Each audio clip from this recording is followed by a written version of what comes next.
Hi friends, ನಿಮಗೂ ನಿಮ್ಮ ಫ್ಯಾಮ್ಲಿಗೂ ಹೊಸ ವರ್ಷದ ಹಾರ್ದಿಕ ಶುಭಾಶಯಗಳು. Happy new year. ಈ 2026ನೇ ಇಸ್ವಿ ನಿಮಗೂ ನಿಮ್ಮ ಕುಟುಂಬಕ್ಕೂ ಒಳ್ಳೆ ರೀತಿಯಾಗಿ ಆಯುಸ್ಸು, ಆರೋಗ್ಯ, ಎಲ್ಲ ಸಂಪತ್ತು ಎಲ್ಲ ಕೊಟ್ಟು ಚೆನ್ನಾಗಿ ಸಮೃದ್ಧಿಯನ್ನು ಮಾಡಲಿ ಅಂತ ಆ ದೇವರಲ್ಲಿ ನಾನು ಪ್ರಾರ್ಥನೆ ಮಾಡ್ತಾ ಇದ್ದೀನಿ. ನಿಮಗೆಲ್ಲರಿಗೂ ಹ್ಯಾಪಿ ನ್ಯೂ ಇಯರ್. ವಿಡಿಯೋಗೆ ಒಂದು ಲೈಕ್ ಮಾಡಿ. ಯಾರಾದರೂ ಸಬ್ಸ್ಕ್ರೈಬ್ ಮಾಡಿಲ್ಲ ಅಂತಂದರೆ ಈ ವಿಡಿಯೋಗೆ ಸಬ್ಸ್ಕ್ರೈಬ್ ಮಾಡಿಕೊಂಡು ಪಕ್ಕದಲ್ಲಿರುವ ಬೆಲ್ಲೈಕನನ್ನು ಒತ್ತಿ ಆಲ್ ಅಂತ ಪ್ರೆಸ್ ಮಾಡ್ಕೊಳ್ಳಿ. ಇನ್ನು 200 ಸಬ್ಸ್ಕ್ರೈಬರ್ಸ್ ಏನೋ ಬೇಕು ಗುರು 12K ರೀಚ್ ಆಗೋದಕ್ಕೆ. ಅಟ್ಲೀಸ್ಟ್ ಇವತ್ತಾದರೂ ನ್ಯೂ ಇಯರ್ ದಿನ ಆದರೂ ಸಬ್ಸ್ಕ್ರೈಬ್ ಮಾಡ್ಕೊಳ್ಳದೆ ನೋಡ್ತಾ ಇರೋರು ಆ ಸಬ್ಸ್ಕ್ರೈಬ್ ಬಟನನ್ನು ಒತ್ತಿ ಅದನ್ನು ಕಂಪ್ಲೀಟ್ ಮಾಡ್ತೀರಾ ಅಂತ ನಾನು ನಿಮ್ಮಲ್ಲಿ ರಿಕ್ವೆಸ್ಟ್ ಮಾಡ್ತಾ ಇದ್ದೀನಿ. ಗುರು, ನೆನ್ನೆ ಎಪಿಸೋಡ್ ಹೆಂಗಿತ್ತು? ನಿಮ್ಮ ಒಪಿನಿಯನ್ ಏನಿದೆ ಅದನ್ನು ಕಮೆಂಟ್ ಮಾಡಿ. ನೆನ್ನೆ ಎಪಿಸೋಡಲ್ಲಿ ಮಾತ್ರ ನನಗೆ ಅನಿಸಿದ್ದನ್ನು ನಾನು ಆನೆಸ್ಟಾಗಿ ಹೇಳೋ ಪ್ರಯತ್ನ ಮಾಡ್ತೀನಿ. ರಾಶಿಕಾ ಮಾತ್ರ ಕೂಡ ಸಕ್ಕದಾಗಿ ಟಾಸ್ಕ್ ಅಂತ ಬಂದಾಗ ದಿ ಟಾಸ್ಕ್ ಕ್ವೀನ್ ಅಂತ ಹೇಳ್ಬೋದು ಗುರು. ಸಕ್ಕದಾಗಿ ಆಟ ಆಡ್ತಾರೆ. ಅದ್ರ ಜೊತೆಗೆ ನೆನ್ನೆ ಎಪಿಸೋಡಲ್ಲಿ ಧನು ಮಾತ್ರ ಟಾಸ್ಕ್ ಅಂತ ಬಂದಾಗ ಸಕ್ಕದಾಗಿ ಆಟ ಆಡಿದ್ರು. ಬಟ್ ಆದರೆ ಒಂದು ವಿಚಾರದಲ್ಲಿ ನನಗೆ ಇಷ್ಟ ಆಗಲಿಲ್ಲ ಗುರು. ಸೇಫ್ ಗೇಮ್ ಮಾಡಿದ್ರು ಅಂತ ನನಗನ್ನಿಸ್ತು. ಯಾವ ವಿಚಾರ ಅಂತ ಧನುಷ್ ಅವರ ವಿಚಾರದಲ್ಲಿ ಹೇಳ್ತೀನಿ. ಅದ್ರ ಜೊತೆಗೆ ಧ್ರುವಂತು, ಅಶ್ವಿನಿ, ಗಿಲ್ಲಿ ಈ 3 ಜನ ಸೇರಿಕೊಂಡು ಮಾತಾಡಿದಂಥ ಜಗಳ ಕಾನ್ವರ್ಸೇಷನಲ್ಲಿ ಯಾರು ಸರಿ ಯಾರು ತಪ್ಪು, ನಿಮ್ಗೇನು ಅನ್ನಿಸ್ತು ಈ ವಿಡಿಯೋ ಕೆಳಗಡೆ ಒಂದು ಕಮೆಂಟನ್ನು ಬರೀರಿ. ನನಗೇನು ಅನ್ನಿಸ್ತು ಅನ್ನೋ ಒಪಿನಿಯನನ್ನು ನಾನು ಹಾನೆಸ್ಟಾಗಿ ನಾನು ಹೇಳೋದಕ್ಕೆ ಪ್ರಯತ್ನ ಮಾಡ್ತೀನಿ. ಮೊದಲಿಗೆ ಅಪ್ಡೇಟ್ಸ್ ಕೊಟ್ಬಿಡ್ತೀನಿ. ಮನೆಯೆಂದು 3 ತಕ್ಕಡಿ ಆ ಟಾಸ್ಕಲ್ಲಿ ಗೆದ್ದಿರೋದು ಧನುಷ್ ಗೆದ್ದು ಕ್ಯಾಪ್ಟನ್ಸಿಗೆ ಆಯ್ಕೆ ಆಗಿದ್ದಾರೆ. ಈಗ ಟೋಟಲ್ ಆಗಿ 4 ಜನ ಕ್ಯಾಪ್ಟನ್ಸಿಗೆ ಆಯ್ಕೆ ಆಗಿದ್ದಾರೆ. ಯಾರು ಅಂತಂದ್ರೆ ಅಶ್ವಿನಿ, ಗಿಲ್ಲಿ, ರಾಶಿಕಾ ಮತ್ತೆ ಧನುಷ್. ಈ 4 ಜನ ಕೂಡ ಕ್ಯಾಪ್ಟನ್ಸಿ ಓಟಕ್ಕೆ ಆಯ್ಕೆ ಆಗಿದ್ದಾರೆ. ಅದರಲ್ಲಿ ಬಿಗ್ ಬಾಸ್ ಒಂದು ಟ್ವಿಸ್ಟ್ ಅನ್ನ ಕೊಟ್ಟು ಒಂದೊಂದು ಜೋಡಿಯನ್ನಾಗಿ ಮಾಡಿದ್ದಾರೆ. ಇದರಲ್ಲಿ ಒಂದು ಜೋಡಿ ಬಂದು ಗಿಲ್ಲಿ ಮತ್ತೆ ರಾಶಿಕಾ, ಇನ್ನೊಂದು ಜೋಡಿ ಅಶ್ವಿನಿ ಮತ್ತೆ ಧನುಷ್ ಅವರು. ಅವರಿಗೆ ಒಂದು ಟಾಸ್ಕ್ ಅನ್ನ ಕೊಟ್ಟಿದ್ದಾರೆ. ಸುರಂಗದ ರೀತಿಯಲ್ಲಿ ದಾರಿಯನ್ನ ಕ್ಲಿಯರ್ ಮಾಡ್ಕೊಂಡು ಹೋಗ್ಬೇಕು. ಈ ಟಾಸ್ಕ್ ಅಲ್ಲಿ ನನಗಿರ್ತಕ್ಕಂಥ ಅಪ್ಡೇಟ್ ಗುರು, ಧನುಷ್ ಮತ್ತೆ ಅಶ್ವಿನಿ ಗೌಡ ಅವರು ಗೆದ್ದು ಕ್ಯಾಪ್ಟನ್ಸಿಗೆ ಟಾಸ್ಕ್ಗೆ ಮುಂದಿನ ಹಂತಕ್ಕೆ ಆಯ್ಕೆ ಆಗಿದ್ದಾರೆ. ರಾಶಿಕಾ ಮತ್ತೆ Gilli out of the captaincy task ಅಂತ ನನಗಿರ್ತಕ್ಕಂಥ update. Next video damn sure update ಇದೆ. ಬಟ್ ಕ್ಲಿಯರ್ ಆಗಿ ಅಪ್ಡೇಟ್ ಗೊತ್ತಾಗಿದ ತಕ್ಷಣ, ಕನ್ಫರ್ಮ್ ಆಗಿದ ತಕ್ಷಣ ಯಾರಾದರೂ ಕ್ಯಾಪ್ಟನ್ ಅನ್ನೋದ್ರ ಬಗ್ಗೆ ನಾನು ಕನ್ಫರ್ಮ್ ಆದರೆ ನಾನು ನೆಕ್ಸ್ಟ್ ವಿಡಿಯೋ ಮಾಡ್ತೀನಿ. ಸಬ್ಸ್ಕ್ರೈಬ್ ಮಾಡಿಕೊಂಡು ಪಕ್ಕದಲ್ಲಿರುವ ಬೆಲ್ಲೈಕನನ್ನು ಒತ್ತಿ ಆಲ್ ಅಂತ ಪ್ರೆಸ್ ಮಾಡ್ಕೊಳ್ಳಿ. ಧನುಷ್ ಮತ್ತೆ ಅಶ್ವಿನಿ ಗೌಡ ಇಬ್ಬರಲ್ಲಿ ಯಾರು ಕ್ಯಾಪ್ಟನ್ಸಿ ಆದರೆ ಚೆನ್ನಾಗಿರುತ್ತೆ ಅಂತ ನಿಮಗೆ ಅನಿಸ್ತಾ ಇದೆ? ಯಾರು ಕ್ಯಾಪ್ಟನ್ ಆಗಬೇಕು, ಯಾರು ಟಾಸ್ಕ್ ಗೆಲ್ಲಬೇಕು ಅಂತ ನಿಮ್ಗೆ ಅನಿಸ್ತಾ ಇದೆ? ಈ ವಿಡಿಯೋ ಕೆಳಗಡೆ ಒಂದು ಕಮೆಂಟನ್ನು ಬರೀರಿ. ಈಗ ಎಪಿಸೋಡ್ ಬಗ್ಗೆ ಮಾತಾಡೋಣ ಗುರು. ಎಪಿಸೋಡ್ ಬಗ್ಗೆ ನಿಜವಾಗ್ಲೂ ನೆನ್ನೆ ಎಪಿಸೋಡ್ ಮಾತ್ರ ಚೆನ್ನಾಗಿತ್ತು ಗುರು, ಪರವಾಗಿಲ್ಲ, ಸಖತ್ತಾಗಿತ್ತು, ಮಸಾಲೆ ಇತ್ತು. ಮೊದಲು ಸ್ಟಾರ್ಟಿಂಗ್ಗೆ ಮನೆಯೊಂದು ಯಾವುದು ಸ್ಟಾರ್ಟಿಂಗಲ್ಲೇ ಒಂದು ಟಾಸ್ಕ್ ಕೊಡ್ತಾರೆ, ಗೆಲುವಿನ ಬಿಲ್ಲೆಗಳು ಅಂತ ಅಂದ್ಬಿಟ್ಟು ಟಾಸ್ಕ್ ಅನ್ನ ಕೊಡ್ತಾರೆ. ಈ ಟಾಸ್ಕ್ ಅಲ್ಲಿ ರಾಶಿಕಾ ಮಾತ್ರ ಎಕ್ಸಲೆಂಟ್ ಆಗಿ ಆಡ್ತಾರೆ ಗುರು. ಸ್ಪಂದನ ಕೂಡ ಸಖತ್ತಾಗಿ ಆಟ ಆಡ್ತಾರೆ. ಇಲ್ಲಿ ಬಿಲ್ಲೆಗಳು ಎಷ್ಟು ಕೊಡಬೇಕು, ಏನು ಕೊಡಬೇಕು ಅನ್ನೋದು ಉಸ್ತುವಾರಿಗಳಿಗೆ ಬಿಟ್ಟಿದ್ದು. ಉಸ್ತುವಾರಿಗಳು ತಗೊಬಂದು ಫಸ್ಟು ಸ್ಟ್ರಾಟಜಿ ಏನು ಇಲ್ಲ ಅನ್ನೋ ಥರ ಎಲ್ಲ ಹಂಚಿಬಿಡ್ತಾರೆ. ಎಲ್ಲರಿಗೂ ಜಾಸ್ತಿ ಕೊಟ್ಟು ಕಾವ್ಯಗೆ 25, ಧನುಷ್ಗೆ 15, ರಘು ಅಣ್ಣಗೆ 15, ರಕ್ಷಿತಾಗೆ 10, ಧ್ರುವಂತಕ್ಕೆ ಮಾತ್ರ ಕಡಿಮೆ 6 ಕೊಡ್ತಾರೆ. ಯಾರು ಎಷ್ಟು ಬೇಕಾದರೂ ಅವರು ಕೊಟ್ಕೋಬೋದು. ಯಾರಿಗೆ ಅವರು ಯಾರು ಕ್ಯಾಪ್ಟನ್ ಆಗಬೇಕು ಅಂತ ಇರ್ತಾರೋ ಅವರು 1ರಿಂದ 1 ಜೋಡಿಸ್ಬೇಕು. ಜೋಡಿಸಿದಾದ್ಮೇಲೆ ಎಂಡಿಂಗ್ ಪ್ಲೇಸಿಂದ ತಳ್ತಾರೆ. ತಳ್ಳಿದ ತಕ್ಷಣ ಎಷ್ಟು ಬೀಳುತ್ತೆ, ಯಾರ್ದು ಜಾಸ್ತಿ ಬೀಳುತ್ತೆ ಕೆಳಗಡೆ ಅವ್ರದ್ದು ಕೌಂಟು ಅಂತ ಹೇಳ್ತಾರೆ ಬಿಗ್ ಬಾಸು. ಇಲ್ಲಿ ಯಾರು ಕೂಡ ರಾಶಿಕಾಗೆ ಕೊಡೋದಿಲ್ಲ ಗುರು. ಬರೀ ರಘು ಅಣ್ಣ ಮಾತ್ರ ಕೊಡ್ತಾರೆ. 15 ಬಿಲ್ಲೆಗಳು ಕೊಡ್ತಾರೆ, ಅದನ್ನು ಮಾತ್ರ ಜೋಡಿಸ್ತಾರೆ. ಇನ್ನೆಲ್ಲ ತಗೊಂಡೋಗಿ ಸ್ಪಂದನಾಗೆ ಕೊಡ್ತಾರೆ. ಅಲ್ಲಿ ನನಗೆ ಇಷ್ಟ ಆಗದೆ ಇದ್ದಿದ್ದು ಧನುಷ್ ವಿಚಾರ ಗುರು. ಧನುಷ್ಗೆ ಕ್ಯಾಪ್ಟನ್ಸಿ ಟಾಸ್ಕ್ ಅಂತ ಬಂದಾಗ ಧನುಷ್ ಪರ ಯಾರು ಆಟ ಆಡಬೇಕು ಅಂತಂದ್ರೆ ರಾಶಿಕಾ ಬೇಕು. ಅದೇ ಬಿಲ್ಲೆಗಳು ಯಾರು ಕೊಡಬೇಕು ಅಂತ ಬಂದಾಗ ಫ್ರೆಂಡ್ ಸ್ಪಂದನ ಬೇಕು. ನಾಮಿನೇಷನ್ ಯಾರು ಮಾಡಬೇಕು ಅಂತ ಧನುಷ್ಗೆ ಬಂದಾಗ ರಾಶಿಕಾ ಬೇಕು. ರಾಶಿಕಾನ ನಾಮಿನೇಟ್ ಮಾಡ್ತಾರೆ, ಫ್ರೆಂಡನ್ನು ನಾಮಿನೇಟ್ ಮಾಡೋದಿಲ್ಲ. ಅದೇ ತನ್ನ ಪರ ಟಾಸ್ಕ್ ಆಡೋದಕ್ಕೆ ಯಾರು ಸೆಲೆಕ್ಟ್ ಮಾಡ್ಕೋಬೇಕು ಅಂತಂದ್ರೆ ಫ್ರೆಂಡ್ನ ಸೆಲೆಕ್ಟ್ ಮಾಡ್ಕೊಳ್ಳಲ್ಲ ಗುರು, ರಾಶಿಕಾನ ಸೆಲೆಕ್ಟ್ ಮಾಡ್ಕೊತಾರೆ. ಇದು ಎಂಥ ಸೇಫ್ ಗೇಮ್ ಗುರು. ಸೆಲೆಕ್ಟ್ ಮಾಡ್ಕೋಬೇಕಾಗಿತ್ತು, ಸ್ಪಂದನನೇ ಸೆಲೆಕ್ಟ್ ಮಾಡ್ಕೊಂಡು ಗೆಲ್ಸ್ಬೇಕಾಗಿತ್ತು. ಅವಾಗ ಅದಕ್ಕೊಂದು ಅರ್ಥ ಇರೋದು. ಇಲ್ಲಿ ಮಾತ್ರ ಆಚೆ ಹಾಕೋದಕ್ಕೆ ಟಾಸ್ಕ್ಗಳಿಂದ ಹೊರಗಡೆ ಹಾಕೋದಕ್ಕೆ ನಾಮಿನೇಟ್ ಮಾಡೋದಕ್ಕೆ ರಾಶಿಕಾ ಬೇಕು. ಬಟ್ ಧನು ಗೆಲ್ಲಬೇಕು ಅಂತ ಬಂದಾಗ ಮಾತ್ರ ರಾಶಿಕಾ ಬೇಕು. ಇದು ಹೆಂಗಿದೆ ಗುರು ಅಲ್ವಾ? ನೋಡಿ, ಅವ್ರ ಸ್ಟೇಟ್ಮೆಂಟ್ ಅನ್ನ ಅವರೇ ಕಾಂಟ್ರಡಿಕ್ಟ್ ಮಾಡ್ಕೊಂತ ಇದ್ದಾರೆ. ಅಲ್ಲಿಗೆ ಅವ್ರ ಪ್ರಕಾರ ಈ ಕಡೆ ಬಿಲ್ಲೆಗಳು ಕೊಟ್ಟಾಗ ಸ್ಪಂದನ ಸ್ಟ್ರಾಂಗು, ಟಾಸ್ಕ್ ಅಂತ ಬಂದಾಗ ರಾಶಿಕಾ ಸ್ಟ್ರಾಂಗು ಅವ್ರ ಪರ ಆಡೋದಿಕ್ಕೆ.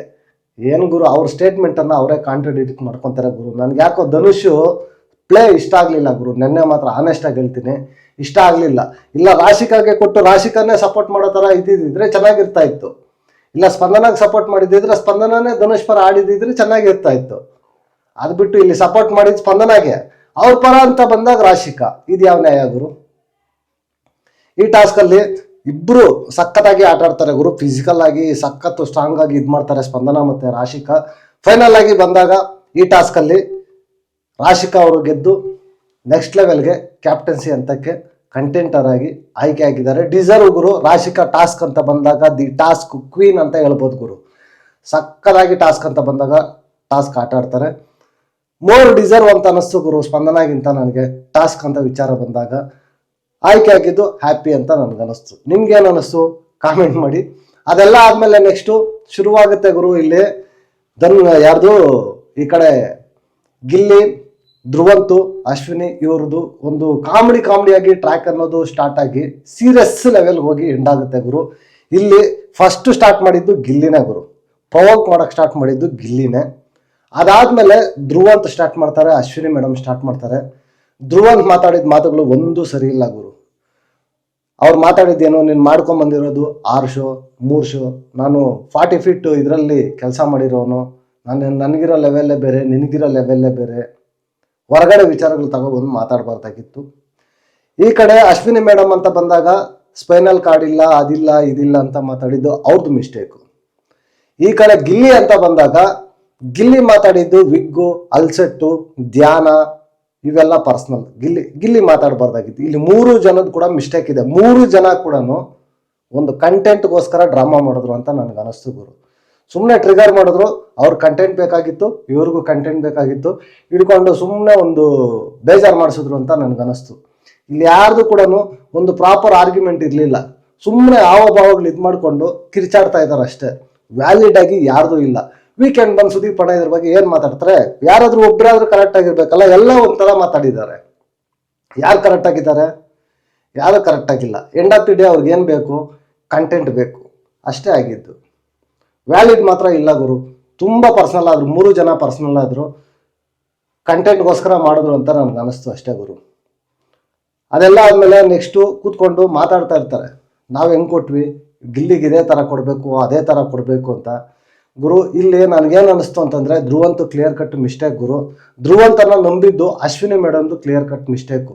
ಕರ್ಕೊಂಡೋಗಿ ಅದೇನೋ ಕಟ್ ಬಾವಿ ತಳ್ತಾರೆ ಅಂತ ಹೇಳ್ತಾರಲ್ವಾ, ಇದನ್ನೇ ಅಂತ ಅನಿಸುತ್ತೆ. ಧ್ರುವಂತು ಟ್ರ್ಯಾಪಲ್ಲಿ ಅಶ್ವಿನಿ ಮೇಡಮ್ ಕ್ಲಿಯರ್ ಆಗಿ ಬೀಳ್ತಾ ಇದ್ದಾರೆ. ಅವ್ರಿಗೇನಕ್ಕೆ ಬೇಕು? ಇವಾಗ ಅವರಿಬ್ರು ಜಗಳ ಮಾಡ್ತಾ ಇದ್ರು, ಇವ್ರ ಪಾಡಿಗೆ ಇವ್ರು ಸುಮ್ಮನೆ ಇದ್ದಿದ್ರೆ ಸರೋಗ್ತಾ ಇತ್ತು. ಸುಮ್ಮನೆ ಇವರು ಸೆಂಟ್ರಲ್ ಇದರಲ್ಲಾಗಿ ಇನ್ವಾಲ್ವ್ ಆಗಿ ಸ್ಪೈನಲ್ ಕಾರ್ಡ್ ಇಲ್ಲ, ಅದಿಲ್ಲ ಇದಿಲ್ಲ ಮಾತುಗಳೆಲ್ಲ ಇದಾಗಿ ಏನಕ್ಕೆ ಬೇಕಾಗಿತ್ತು ಹೇಳಿ? ಅದು ದೊಡ್ಡ ಸಾಧನೆ ಮಾಡಿರೋ ಥರ ಮಾತಾಡ್ತಾ ಇದ್ದಾರೆ. ಗಿಲ್ಲಿ ಸುಮ್ಮನೆ ಇರೋ ಅಂತ ಹೇಳಿದ್ರು ಕೂಡ ಇವರು ಸುಮ್ಮನೆ ಇರ್ತಾ ಇಲ್ಲ. ಗಿಲ್ಲಿ ಸುಮ್ಮನೆ ಆದರೂ ಕೂಡ ಇವ್ರು ಸುಮ್ಮನೆ ಇರ್ತಾ ಇರಲಿಲ್ಲ. ಗಿಲ್ಲಿ ಬಿಡ್ತಾನ? ತಗೋ ತಗೋ ತಗೋ ತಗೋ ತಗೋ ತಗೋ ಅಂತ ಕೊಟ್ಟ. ನಿಜವಾಗ್ಲೂ 3 ಜನ ಕೂಡ ಇಲ್ಲಿ ಮಿಸ್ಟೇಕ್ ಅಂತ ಅನಿಸ್ತು. ಯಾವುದು ಪ್ರಾಪರ್ ವ್ಯಾಲಿಡ್ ಅನ್ನೋದು ಇರಲಿಲ್ಲ ಅಂತ ನನಗನ್ನಿಸ್ತು. ಸ್ಪಂದನ ಬಂದು ಸೆಂಟ್ರಲ್ ಕೂತ್ಕೊಂಡು ಟ್ರೈ ಮಾಡಿದ್ರು ಕನ್ಸಲ್ಟೇಟ್ ಮಾಡಿ ಹೇಳೋದಕ್ಕೆ. ಬಟ್ ಇವ್ರು ಕೇಳಬೇಕಲ್ವಾ? ಯಾರು ಕೇಳೋ ಇದರಲ್ಲಿಲ್ಲ. ಕೊನೆಯದಾಗಿ ಕಾವ್ಯ ಬಂದು ಒಂದು ಕನ್ಕ್ಲೂಷನ್ ಕೊಡ್ತಾರೆ. ನೀನು ಬೇಕಾಗೆ ಪ್ರವೋಕ್ ಮಾಡ್ತಾರೆ. ನಿನ್ನ ವೀಕ್ನೆಸ್ ಏನು ಅಂತ ತಿಳ್ಕೊಂಡು ಅವರು ನಿನ್ನ ತಪ್ಪುಗಳನ್ನು ಮಿಸ್ಟೇಕ್ ಮಾಡೋದಕ್ಕೆ ಹೇಳ್ತಾರೆ ಅಂತಂದ್ಬಿಟ್ಟು ಕ್ಲಿಯರ್ ಕಟ್ಟಾಗಿ ಗಿಲ್ಲಿಗೆ ಒಂದು ಹಿತೋಪದೇಶ ಚೆನ್ನಾಗಿ ನುಡಿತಾರೆ. ಗಿಲ್ಲಿ ಕೇಳ್ತಾನ ಇಲ್ವಾ, ಏನು ಮಾಡ್ತಾರೆ ಅನ್ನೋದು ಗೊತ್ತಾಗುತ್ತೆ. ನೋಡೋಣ ಏನು ಮಾಡ್ತಾರೆ ಅಂತ. ಅದೆಲ್ಲ ಆದಮೇಲೆ ನೆಕ್ಸ್ಟು ಒಂದು ಟಾಸ್ಕನ್ನು ಕೊಡ್ತಾರೆ ಬಾಯ್ಸ್ಗೆ. ಜಾಣ ಬೇಡ ಜಾಣ. ಗುರು ಈ ಟಾಸ್ಕ್ ನೋಡಿದಾಗ ಕ್ಲಿಯರ್ ಕಟ್ಟು ಎಕ್ಸ್ಪೆಕ್ಟ್ ಮಾಡ್ಬೋದಾಗಿತ್ತು ಧನುಷ ಗೆಲ್ಲೋದು ಅಂತ. ಈಸಿಯಾಗಿ ಗೊತ್ತಾಗ್ತೈತೆ. ಯಾಕಂತಂದರೆ ರಘುವಣ್ಣಗೆ ಕಾಲ್ ಪ್ರಾಬ್ಲಮ್ ಇದೆ. ಆ ಹೈಟು ಬಿದ್ದರೆ ಅಂತೂ ಅಷ್ಟೇ. ರಘುವಣ್ಣ ರೂಲ್ಡ್ ಔಟ್ ಅಂತ ನಾನು ಫಸ್ಟೇ ಅಂದ್ಕೊಂಡಿದ್ದೆ. ಧ್ರುವಂತು ಮತ್ತು ಈ ಕಡೆ ಧನುಷ್ ಇಬ್ಬರಲ್ಲಿ ಯಾರಾದರೂ ಗೆಲ್ಬೋದು. ಧ್ರುವಂತು ಸ್ವಲ್ಪ ಹೈಪರು, ಟಾಸ್ಕ್ ಅಂತ ಬಂದಾಗ ಫೋಕಸ್ ಮಾಡಲ್ಲ ಅಂತ ಗೊತ್ತಿತ್ತು, ಧನುಷೇ ಗೆಲ್ಲೋದು ಅಂತ ಕ್ಲಿಯರ್ ಕಟ್ ಆಗಿ ಗೊತ್ತಿತ್ತು. ಬಟ್ ಧನುಷ್ ಎಫರ್ಟ್ಸ್ ಮಾತ್ರ ಆ ಇದರಲ್ಲಿ ಜಾರ್ತಾ ಇದ್ರು ಕೂಡ ಟೂ ಗುಡ್ ಅಂತ ಅನಿಸ್ತು ಗುರು. ಸಕ್ಕತ್ತಾಗಿ ಧನುಷ್ ಗೇಮನ್ನು ಟಾಸ್ಕ್ ಅಂತ ಬಂದಾಗ ಸಕ್ಕತ್ತಾಗಿ ಆಟ ಆಡ್ತಾರೆ. ಫಸ್ಟು ಅಲ್ಲಿ ಬಾಲುಗಳನ್ನ ನೇತಾಕಿರ್ತಾರೆ, ಇದ್ರ ಮೇಲೆ ಹೋಗಿ ಕಲೆಕ್ಟ್ ಮಾಡ್ಕೋಬೇಕು. ಕಲೆಕ್ಟ್ ಮಾಡ್ಕೊಂಡಿದ್ದಾದ್ಮೇಲೆ ಮಹಿಳೆಯರಲ್ಲಿ ಒಬ್ಬರನ್ನ ಸೆಲೆಕ್ಟ್ ಮಾಡ್ಕೋಬೇಕು, ಅಂದರೆ ಅವ್ರ ಪರ ಟಾಸ್ಕ್ ಆಡೋದಕ್ಕೆ. ಒಂದು ಹೆಂಗೆ ಅಂತಂದರೆ ಈ ಬ್ಯಾಸ್ಕೆಟ್ ಬಾಲ್ ಇರುತ್ತಲ್ವಾ, ಆ ಥರ ಇದರಲ್ಲಿ ಅವರು ಗೋಲ್ ಇದರಲ್ಲಿ ಹಾಕಬೇಕು, ಬಾಲ್ಸನ್ನು ಕಲೆಕ್ಟ್ ಮಾಡಿರೋ ಬಾಲ್ಸನ್ನು ಹಾಕಬೇಕು. ಆ ಲೇಡೀಸು ಯಾರು ಅಂತ ಅಂದ್ಬಿಟ್ಟು ಸೆಲೆಕ್ಟ್ ಮಾಡ್ಕೋಬೇಕು. ಫಸ್ಟು ಆಲ್ಮೋಸ್ಟ್ ಎಲ್ಲ ರೌಂಡ್ಸಲ್ಲೂ ಕೂಡ ಧನುಷ ಗೆಲ್ತಾರೆ, ಒಂದು ರೌಂಡಲ್ಲಿ ಮಾತ್ರ ಧ್ರುವಂತ್ ಗೆಲ್ತಾರೆ ಅಷ್ಟೇ. ಈ ಧನುಷ್ ಪರ ಆಡೋದಕ್ಕೆ ರಾಶಿಕನ ಸೆಲೆಕ್ಟ್ ಮಾಡ್ಕೊತಾರೆ. ಇಲ್ಲಿ ಯಾಕೋ ರಾಶಿಕನ ಸೆಲೆಕ್ಟ್ ಮಾಡ್ಕೊಂಡಿದ್ದು ನನಗೆ ಇಷ್ಟ ಆಗಲಿಲ್ಲ ಗುರು. ಯಾವ ಇದರಲ್ಲೂ ಧನುಷ್ ಸಪೋರ್ಟ್ ಮಾಡಲಿಲ್ಲ. ಟಾಸ್ಕ್ ಅಂತ ಬಂದಾಗ ರಾಶಿಕಾ ಏನಕ್ಕೆ ಬೇಕು, ಸ್ಪಂದನ ಸೆಲೆಕ್ಟ್ ಮಾಡ್ಕೋಬೇಕಾಗಿತ್ತಲ್ವಾ. ಇಲ್ಲಿ ಸಖತ್ ಸೇಫ್ ಗೇಮರ್ ಅಂತ ಅನಿಸುತ್ತೆ ಗುರು ಧನುಷ್ ಮಾತ್ರ. ನಿಜವಾಗ್ಲೂ ಟೂ ಬ್ಯಾಡ್ ಅಂತ ಅನಿಸ್ತು ನನಗೆ. ಇಲ್ಲ ಸಪೋರ್ಟ್ ಮಾಡ್ತೀರಾ, ನಿಮ್ಮ ಥರ ಅವರು ರಾಶಿಕಾ ಅವರು ಟಾಸ್ಕ್ ಆಡ್ತಾರೆ, ಸಪೋರ್ಟ್ ಮಾಡಿ. ಸಪೋರ್ಟ್ ಮಾಡಲ್ಲ, ಫ್ರೆಂಡ್ ಬೇಕು. ಇವ್ರಿಗೆ ಗೆಲ್ಲಬೇಕು ಅಂತ ಬಂದಾಗ ಮಾತ್ರ ಆಡೋರು ಬೇಕು. ಅವ್ರಿಬ್ರು ಸ್ಪಂದನ ಮತ್ತೆ ರಾಶಿಕಾನ ನಿಲ್ಲಿಸಿದಾಗ ಯಾರು ಡಿಸರ್ವ್ ಅಂತಂದ್ರೆ ಇದೇ ಧನುಷ್ ಸ್ಪಂದನ ಡಿಸರ್ವ್ ಅಂತ ಹೇಳ್ತಾರೆ. ಹೇಗೆ ಈಗ ರಾಶಿಕಾನ ಸೆಲೆಕ್ಟ್ ಮಾಡ್ಕೊಂಡ್ರೆ ಸ್ವಾಮಿ ಅಲ್ವಾ. ನನಗಂತೂ ಒಂಥರ ಸೇಫ್ ಅಂತ ಅನಿಸ್ತು ಗುರು ಧನುಷ್ ಮಾತ್ರ, ಸಿಕ್ಕಾಪಟ್ಟೆ ಸೇಫ್ ಅಂತ ಅನಿಸ್ತು. ಇಲ್ಲಿ ರಾಶಿಕಾ ಸಕ್ಕತ್ತಾಗಿ ಯಾವುದೇ ಟಾಸ್ಕ್ ಇದ್ರು ಕೂಡ ನಂದು ಅಂತ ಅವರು ಟಾಸ್ಕ್ ಆಡಿ ಸಕ್ಕತ್ತಾಗಿ ಆಟ ಆಡ್ತಾರೆ. ಧ್ರುವಂತ್ ಪರ ರಕ್ಷಿತಾ ಆಟ ಆಡ್ತಾರೆ, ಅವರು ಸಕ್ಕತ್ತಾಗಿ ಆಟ ಆಡ್ತಾರೆ. ಕಾವ್ಯ ಕೂಡ ಒಂದಿದ್ರಲ್ಲಿ ಚೆನ್ನಾಗಿ ಆಟ ಆಡಿದ್ರು. ಅಗೇನ್ ಮತ್ತೆ ಲಾಸ್ಟಲ್ಲಿ ಹೋಗಿ ರಾಶಿಕಾ ಅವರು ಲಾಸ್ಟ್ ರೌಂಡಲ್ಲಿ ರಘುವಣ್ಣಗೆ ಸಪೋರ್ಟ್ ಮಾಡಿ ರಘುವಣ್ಣನ ಗೆಲ್ಲಿಸ್ತಾರೆ. ಫೈನಲ್ ಆಗಿ ಇಲ್ಲಿ ಬಂದಾಗ ಸಕ್ಕತ್ತಾಗಿ ಒಂದು ಬಾಲ್ಸ್ ಅಂತ ಇದು ಬಂದಾಗ 25 ಬಾಲ್ ಬಂದು ಧನುಷ್ದಿರುತ್ತೆ, 10 ಬಾಲ್ ರಘುವಣ್ಣ, 7 ಬಾಲ್ ಬಂದು ಧ್ರುವಂತ್ ಅವ್ರದ್ದಿರುತ್ತೆ. ಇಲ್ಲಿ ಉಸ್ತುವಾರಿಗಳು ಡಿಸೈಡ್ ಮಾಡಿ ಹೇಳಬೇಕಾಗಿತ್ತು. ಇಲ್ಲಿ ಕ್ಲಿಯರ್ ಕಟ್ ಆಗಿ ಧ್ರುವಂತ್ ಔಟು ಅನೌನ್ಸ್ಮೆಂಟ್ ಮಾಡಬೇಕಾಗಿತ್ತು. ಇಲ್ಲಿ ಅಶ್ವಿನಿ ಮೇಡಮ್ ಓವರ್ ಆಗಿ ಡ್ರ್ಯಾಗ್ ಮಾಡಿದ್ರು ಗುರು, ನನಗೆ ಇಷ್ಟ ಆಗಲಿಲ್ಲ. ಕ್ಲಿಯರ್ ಕಟ್ ಆಗಿ ಒಂದು ಗೇಮ್ ಪ್ರಕಾರ ಹೋಗ್ತಾ ಇದ್ದೀವಿ ಅಂತ ಹೇಳಿದ್ಮೇಲೆ ಅನೌನ್ಸ್ ಮಾಡಿಬಿಡ್ಬೇಕು. ಈಗ ಮೊನ್ನೆ ವಾಟರ್ದು ಹೆಂಗೆ ಕನ್ಸಿಡರ್ ಮಾಡಿ ಔಟ್ ಮಾಡಿದ್ರು, ಇವಾಗ ಬಾಲ್ಸನ್ನು ಕನ್ಸಿಡರ್ ಮಾಡಿ ಔಟ್ ಮಾಡಬೇಕಾಗಿತ್ತು. ಎಷ್ಟು ಬಾಲ್ ಇದೆ ಅಂತ ಅಂದ್ಬಿಟ್ಟು ಸಿಂಪಲ್ ಅಷ್ಟೇ. ಬಟ್ ಧ್ರುವಂತನ ಉಳಿಸ್ಕೊಳ್ಳೋದಕ್ಕೋಸ್ಕರ ಅಶ್ವಿನಿ ಮೇಡಮ್ ಅಷ್ಟೊತ್ತು ಡ್ರ್ಯಾಗ್ ಮಾಡಿ ಬಿಗ್ ಬಾಸ್ ವಾರ್ನ್ ಮಾಡೋವರೆಗೂ ಇಟ್ಕೋಬಾರ್ದಾಗಿತ್ತು. ಎಫರ್ಟ್ಸು ಹಾಕಿದ್ದಾರೆ, ನಾನು ಇಲ್ಲ ಅಂತ ಹೇಳ್ತಾ ಇಲ್ಲ. ರಘುವಣ್ಣನ ಹಾಕಿದ್ದಾರೆ, ಧ್ರುವ ಹಾಕಿದ್ದಾರೆ, ಎಲ್ಲರೂ ಹಾಕಿದ್ದಾರೆ, ಧನುಷು ಹಾಕಿದ್ದಾರೆ. ಬಟ್ ಅಶ್ವಿನಿ ಮೇಡಮ್ ಮಾತ್ರ ಇಲ್ಲಿ ಸಪೋರ್ಟ್ ಮಾಡ್ಬೋದಾಗಿತ್ತು ಅಂತ ನನಗನ್ನಿಸ್ತು. ಅಲ್ಲಿ ಕ್ಲಿಯರ್ ಕಟ್ ಆಗಿ ಮಿಸ್ಟೇಕ್ ಇದೆ. ಇನ್ನೊಂದು ಕಡೆ ಗಿಲ್ಲಿ ಕೂಡ ಸ್ಟಿಕ್ಕರ್ ಆಗಿದ್ರು ಗುರು, ರಘುವಣ್ಣನೇ ಅಂತ. ನನಗೂ ಒಂದು ಕಡೆ ಅನ್ನಿಸ್ತು, ಪಾಪ ಧ್ರುವ ಇಷ್ಟೆಲ್ಲ ವಾರದಿಂದ ಎಫರ್ಟ್ಸ್ ಹಾಕೊಂಡು ಬಂದಿದ್ದಾರೆ, ಅಟ್ಲೀಸ್ಟ್ ಒಂದು ಚಾನ್ಸ್ ಡಿಸರ್ವ್ ಇದ್ರು ಅಂತ ನನಗನ್ನಿಸ್ತು. ಕೊಡ್ಬೋದಾಗಿತ್ತು ಆ ಆ್ಯಂಗಲಿಂದ ನೋಡಿದ್ರೆ. ಬಟ್ ಟಾಸ್ಕು ಗೇಮು ಅಂತ ಬಂದಾಗ ಯಾರು ಗೆದ್ದಿದ್ರೆ ಅವ್ರಿಗೆ ಕೊಡಬೇಕು ಅಂತ ಅನ್ನಿಸ್ತು ಗುರು, ಆನೆಸ್ಟ್ ಆಗಿ ನನಗೆ. ಅದೆಲ್ಲ ಆದಮೇಲೆ ನೆಕ್ಸ್ಟು ಇಲ್ಲಿ ಧ್ರುವಂತು ಔಟ್ ಆಗ್ತಾರೆ. ನೆಕ್ಸ್ಟ್ ಲೆವೆಲ್ಗೆ ರಘುವಣ್ಣ ಮತ್ತು ಧನುಷ್ ಇಬ್ಬರು ಕ್ವಾಲಿಫೈ ಆಗ್ತಾರೆ. ಅವ್ರಿಗೆ ಒಂದು ಟಾಸ್ಕ್ ಕೊಡ್ತಾರೆ, ಮನೆಯೊಂದು 3 ತಕ್ಕಡಿ ಅಂತ 2 ಕಡೆ ಇರುತ್ತೆ. ಮರಳನ್ನು ತಗೊಬಂದು ಹಾಕಬೇಕು, ಒಪಿನಿಯನ್ಸನ್ನು ಕೊಟ್ಟು ಒಂದು ಕಡೆ ಹಾಕಬೇಕು, ಇನ್ನೊಂದು ಕಡೆ ಅವರೇ ಟಾಸ್ಕ್ 2 ರೌಂಡಲ್ಲಿ ಆ ಟಾಸ್ಕ್ ನಡೆಯುತ್ತೆ. ಧನುಷ್ ಅವರು ಆ ಟಾಸ್ಕನ್ನು ಗೆಲ್ತಾರೆ. ಧನುಷ್ ಅವರು ಗೆದ್ದು ಕ್ಯಾಪ್ಟನ್ಸಿ ಕಂಟೆಂಡರ್ ಆಗಿದ್ದಾರೆ. ನನ್ನ ಎಪಿಸೋಡ್ ಮಾತ್ರ ಸಖತ್ತಾಗಿತ್ತು ಗುರು, ಚೆನ್ನಾಗಿ ಅನ್ನಿಸ್ತು. ನಿಮ್ಗೆ ಏನು ಅನ್ನಿಸ್ತು ಅಂತ ಈ ವಿಡಿಯೋ ಕೆಳಗಡೆ ಒಂದು ಕಮೆಂಟನ್ನು ಬರೀರಿ. ನೆಕ್ಸ್ಟ್ ವಿಡಿಯೋದಲ್ಲಿ ಸಿಗೋಣ. Until take care, bye bye, ನಮಸ್ತೆ.